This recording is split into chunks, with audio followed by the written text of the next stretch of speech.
Good morning, and welcome to the Desert Zen Center.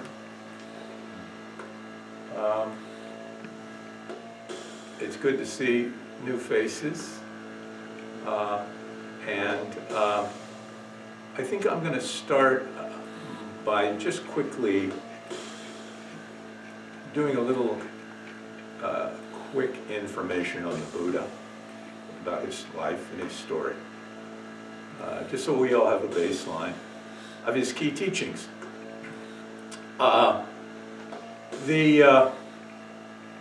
He was a man who lived 2,600 years ago. Depending on your translator or archaeologist, either in northern India or southern Nepal. But in any way, the geography is in the foothills of the Himalaya Mountains. And his key teachings revolved around his koan, which is a Japanese term, which is a great question. And the great question he had, that he spent his life trying to discover the answer to, and finding the answer, and then teaching others for the rest of his life, was the question of why do we suffer? And his most well-known teachings revolve around his enlightenment experience, where after certain travails and a life of a traveling, wandering mendicant, a spiritual mendicant in the forests of India, he sat for one determined period, and in an instant was awakened to the answer to his question. The Four Noble Truths. Suffering exists, that's dukkha. There's a cause to suffering, and that cause to suffering, the Sanskrit word is trishna, which is thirst, craving, and there's a flip side to that, like many things in Buddhism. You can crave the good things in life and spend your time missing the present moment, or you can be avoiding all the bad things and miss out on the present moment. So it's kind of a two-sided coin there, this idea of the cause of our suffering. The third noble truth is nirodha, which is to blow out. It's the literal term of that. There are many translations or ideas around that term, but basically it comes down to, what do we do to get the suffering to stop? So that's three. And the fourth is marga, is the word in Sanskrit. And marga means path.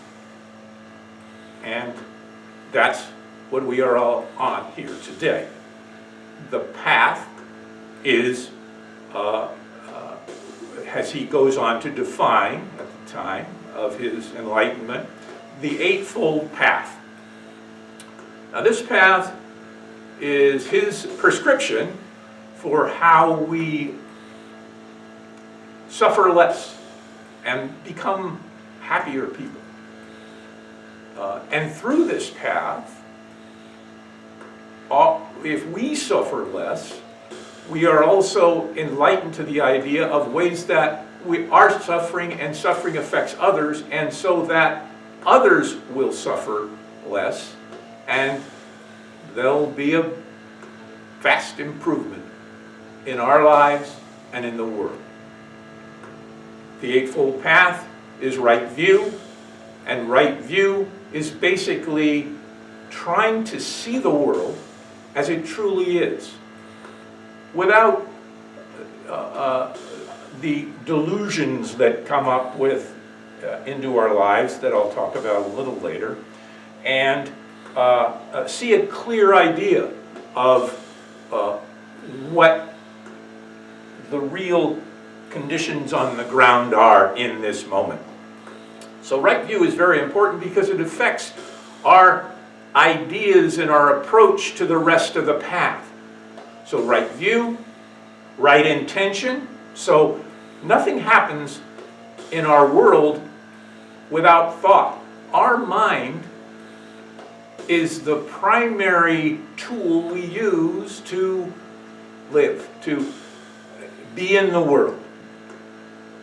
That's right intention. That's the second one. Right speech. So before we blurt something out that's untoward or inappropriate, we are encouraged to be just a bit in front of that with our thought. So that's right view, right speech, and then that translates to right action. Same sort of thing. Before we act, understand and try to see how this might cause someone to suffer, might cause us ultimately to suffer. So working back through the mind as it moves out into our world.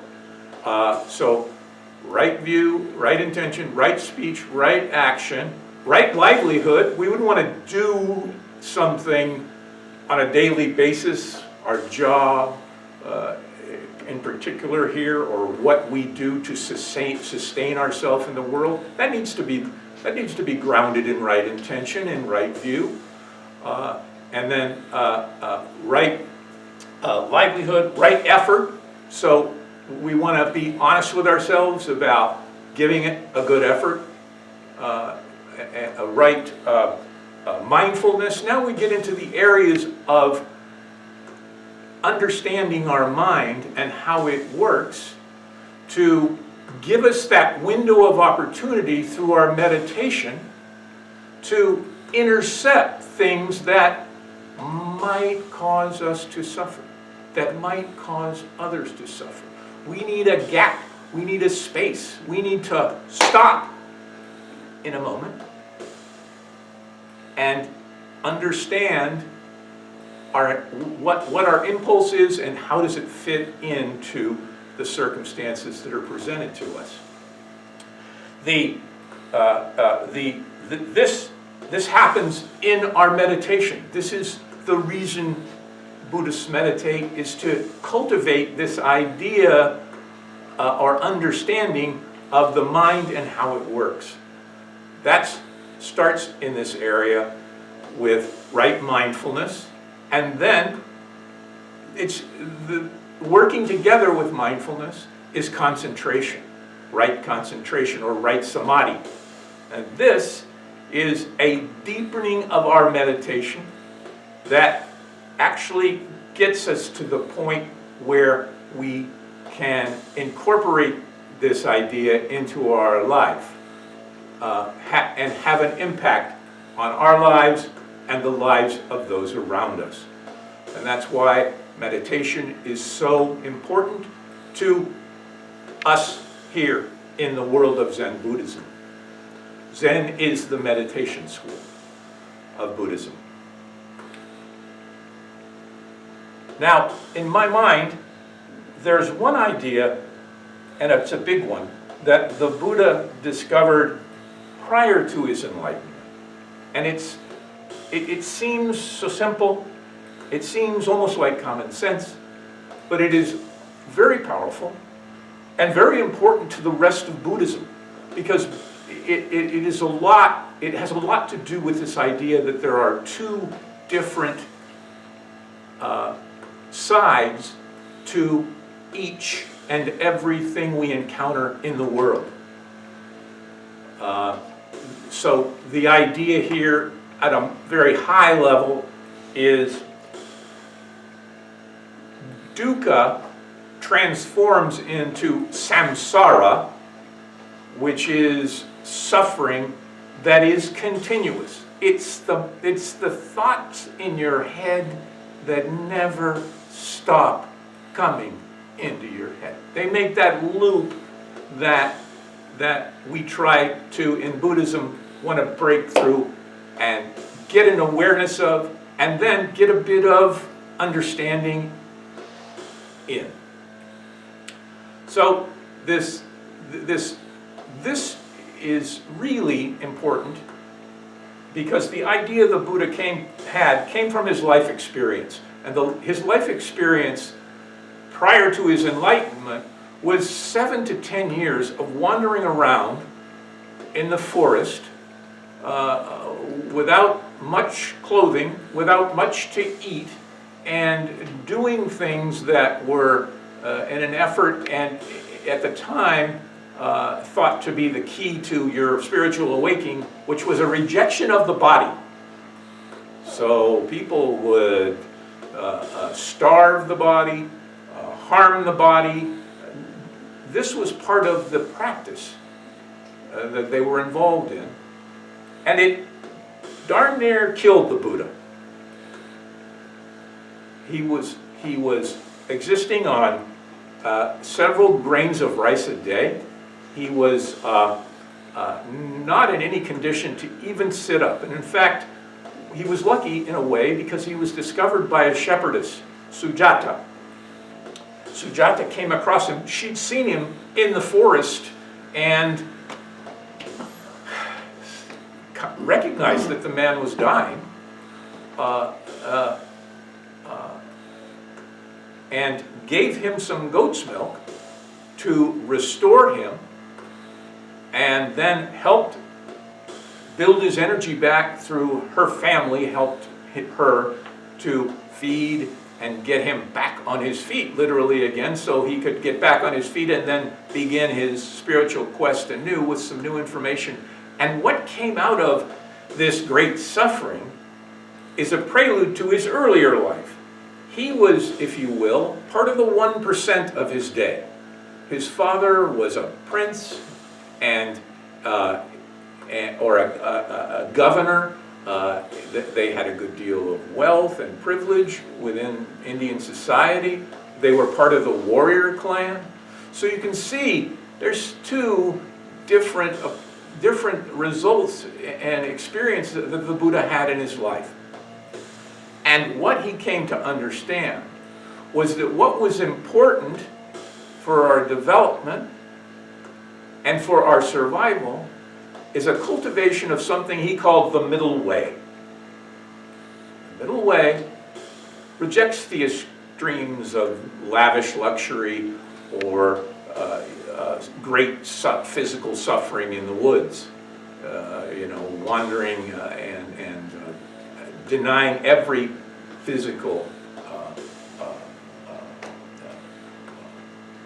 pleasure. So the middle way is throughout Buddhism. It's really kind of the North Star of Buddhism, if you would. And that's really, in my mind, in a nutshell, the teachings of the Buddha. Now, to shift gears a little bit, we, just like you, and I'm assuming this because of what's in the world these days. We had a little bit of a conversation before about how things have progressed over the last 2 years or so, where there's war busting out all over the place, and it seems pretty important and unique and frightening, and it makes us anxious.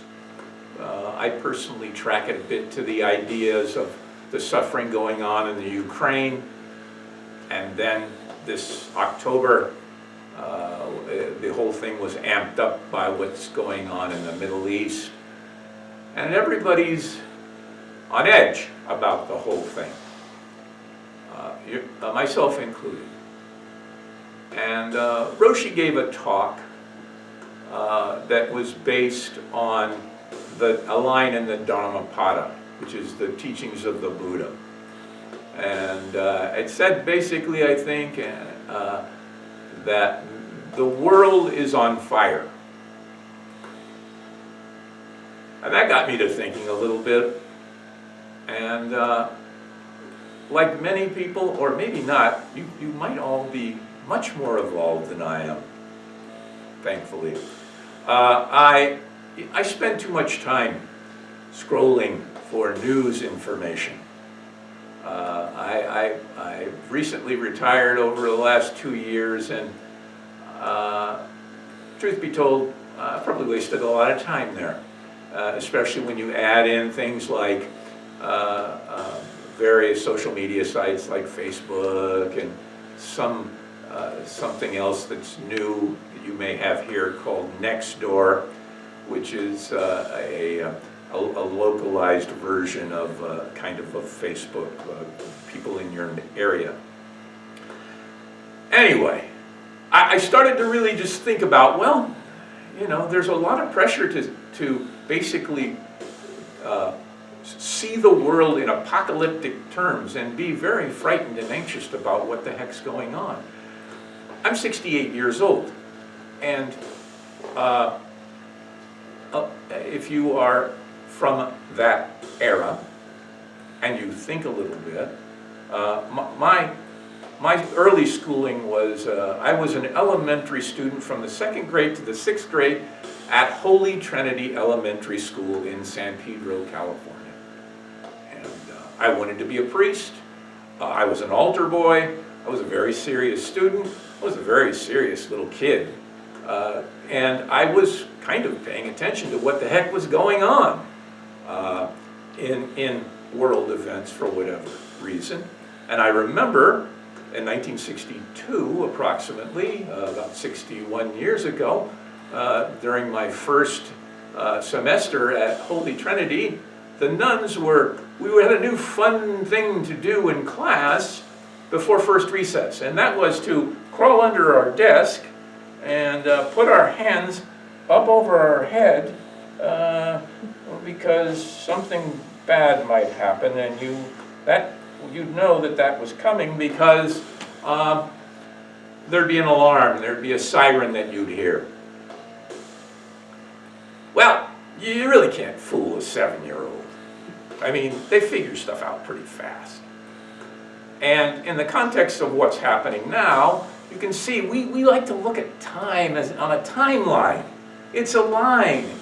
And we're always looking at this side of the line, and our memory doesn't really want us to look back at that side of the line because that's over with. That's done. What's going on now is what's important, and what's going to happen in the future. That's really something I need to pay attention to. So we start in 1962 with the Cuban Missile Crisis. And then by 1963, I'm really worried. I'm an 8-year-old now, and the president has been shot in public in Dallas, Texas. I remember the day Oswald got shot, right? His individual who was a suspect in his murder on national television, right? In the Dallas police station or courthouse in transit to see a judge. It was a rainy day in San Pedro. I just went into my bedroom and thought, this is not good. This is it. This is trouble. And then by 1965, things have improved. A little something called the Watts Riot. You could look out the backyard of my parents' house in San Pedro and see a glow over the Union Oil refinery. That was Watts on fire. My father, who was a pharmaceutical representative at the time, had the territory of Watts, called on doctors over there. He was in the park where it started at noon, and at 3 o'clock, everything started to happen at that park. So he was pretty lucky to get out of there and get home. And then Bobby Kennedy and Martin Luther King and the 1968 Democratic Convention. You see where I'm going with this, okay? Yeah, it's bad now, and it may be next level bad, but sometimes we get that perspective that's important to us. And sometimes we forget about it.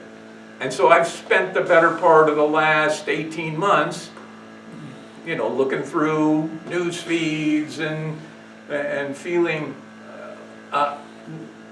feeling detached from the world because the news was so, well, overwhelming. And I sit my meditation morning and night like I normally do. It gives me a bit of comfort and insight, but then I kind of pick up where I left off. And Roshi's talk about the world is on fire got me to that spot, and I figured, hey, I probably need to spend less time on these news sites. And started to dial that back a little bit because, you don't trust anybody if you spend enough time there. You really don't. I talked about Nextdoor. That's a local forum for people who are, I don't know if you watched Bewitched in the 60s, everybody seems to be Mrs. Kravitz. They're reporting their neighbors, and kids on e-bikes are pretty much the direct equivalent of Satan. Everybody on these sites sees a threat, and sometimes they've got pictures of threats, and they've got things that, well, they seem pretty threatening to me, and they're right around my neighborhood. So that doesn't really help. So for the month of October, after the thing in Israel had started up, I just started to dial back my place and all those things. But one of the last things I did, which was kind of fortunate, because I don't even remember where it was. It was either on Facebook or it was on Nextdoor. And it was a little ad that caught my eye. And the ad, and I've got some spare time on my hands being a retired person right now. And the ad was for crossing guards. And I thought, what the hell? They had you could click and give me your information, and you're probably too old, or you're probably too, I don't know, don't worry about it, just fill it out and whatever. Well, a month went by, so I must have done that even before this thing in Israel. So this is in September when I do this. And nothing happens for a month. And then out of the blue, a call. Did you sign up to be a crossing guard? And I thought to myself, well, yeah, I did. Well, what's up? And so there was an interview that morning, and everything seemed to go pretty well. I passed the background check. And 3 days later, I got my, no yellow robe, but I got my yellow vest, and my yellow hat, and my giant stop sign. And it's going pretty good. I mean, I've been working since early October. And I'm an alternate. I don't have my own corner. I just go when people call in and say, I'm sick, or it's too hot, or I don't want to go down there, or whatever. So I've worked 3 or 4 different schools over the last month. And it's a joy. It's an utter joy. The kids are some of the most sweet, reasonable, intelligent little people I've ever seen. And they're right there in the crosswalk, and they're writing, thanks, sir. Thank you very much. I mean, it's pretty darn close to Leave It to Beaver, It's and the parents are very nice, and the people who are the troublemakers in their cars are very cognizant of school children and crosswalks and people who are escorting them. And the crazy thing about it, when I think about it, is you all know this, that you don't even need a crosswalk. You push the button, you watch the light, you go across. What's this guy doing here? Really? Really? And the truth of the matter is, people respond. They respond to other people. They thank them. They say hi. They say, have a nice weekend. A week ago Friday, I got an otter pop. Some kid runs up, hey, Mr. Sir, this is for you. Hands me the otter pop. I've never had an otter pop in my life. I was pretty stoked. But you can't eat on the job. So I waited till I crossed back over on the other side, and it had halfway melted. By that time it was so hot, and finished my otter pop. And luckily it didn't get reported. But the mom was hilarious. She was pushing a stroller with his bigger brother across the street. She looks over her shoulder at me and says, yeah, it's the otter pop. It's been opened, but we haven't done anything to it. So I took there was some space of trust there, so I went ahead and ate it. But once again, you get, it's not the volunteering because I get $16 an hour, and I work a whole 5 hours a week, or maybe 10 if it's really an important week and a lot of people are out. So yeah, the idea of doing something in your community is a great thing. And this has been a great personal example for me going forward.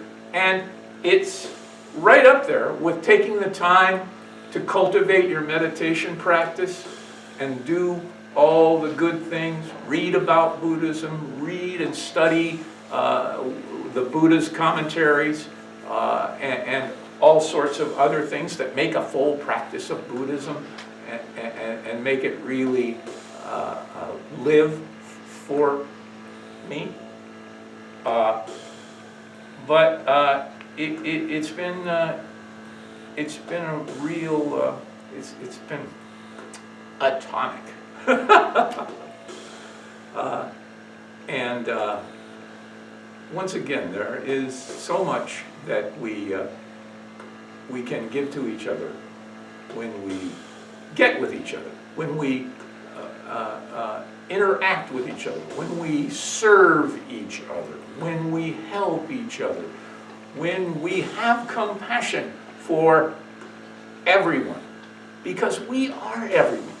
All we're doing in our crosswalk is breaking down this idea that the crossing guard is separate. Like I said earlier, he's totally superfluous. One last story. There's one location in the schools around where I live where there is no light.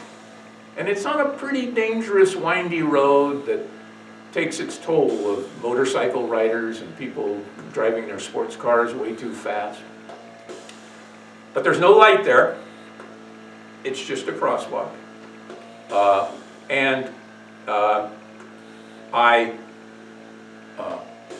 It's pretty low volume. I'll be there for 45 minutes and cross 3 people. So, Friday, I was there, and I crossed 3 people. But the 4th pedestrian was a woman riding a very large and beautiful horse. A white and black horse that was really just a gorgeous horse, and she needed to come across the road to go to the general store. And she squared up on the other side of the crosswalk and gave me one piece of advice, which is be very slow and deliberate with that sign. She didn't want me to spook her horse. And so I stepped out, put the sign up, motioned to stop the traffic, and the horse came across the crosswalk. And I guess, I'm not sure, I have to check this out, because one of the biggest troubles for a crossing guard is people who don't want to follow the rules about walking their bike. And I don't know if a horse is a vehicle or not, but I may have been in violation there in addition to the otter pop by not having her get off the horse. But I think that would have been a big mess, because I probably would have had to help her get back on the horse. Thank you so much.